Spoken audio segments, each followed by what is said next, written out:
सत्य है कि किसी के पास किंचित नहीं, किसी के पास बृहत्तम है। लेकिन क्या ये बात सत्य नहीं कि पूर्णता में भी कहीं कुछ तो कम है?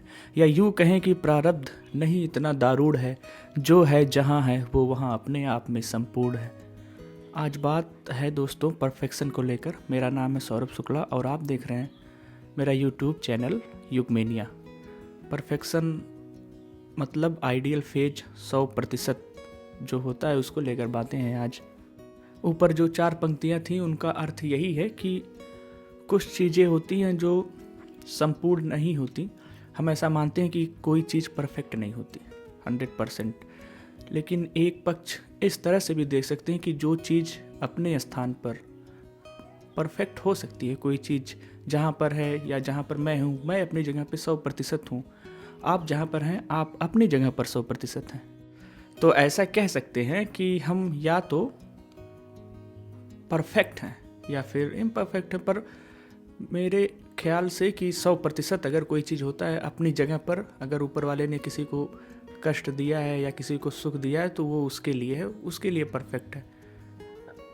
इसका अर्थ यही हुआ, मतलब डेस्टिनी हमें जो वो देती है जो हम पचा सकें, जो ग्रैब कर सकें।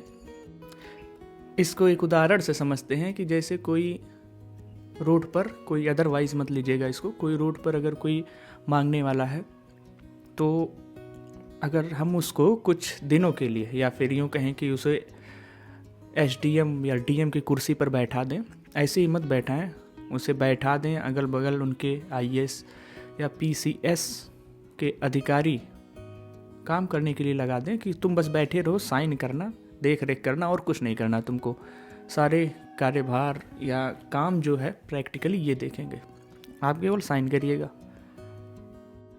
तो 1-2 दिन चीज़ें उसे अच्छी लगेंगी, 3 दिन, 4 दिन, 5 दिन, 1 हफ्ते, परंतु जैसे उसे मौका मिलेगा वैसे ही वो कहेगा कि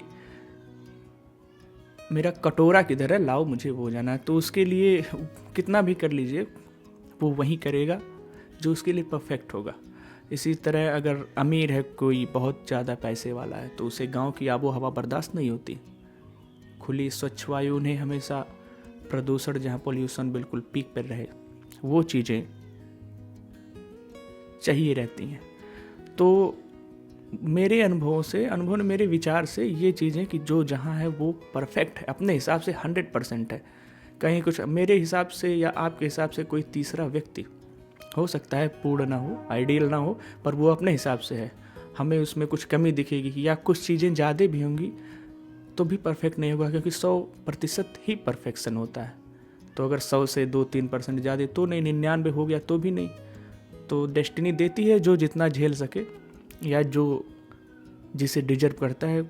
मेरे विचार से इंसान अपने कर्मों के प्रति जवाबदेह है और उसी के अनुसार उसका जीवन चर्या चलती रहती है, उसी हिसाब से उसके साथ नेचर भी बिहेव करती है। तो अपने कर्मों की उपज कोई भी व्यक्ति स्वयं है। और ऐसे ही हम किसी को आदर्श मान लेते हैं, अपना आइडियल फॉलो करने लगते हैं।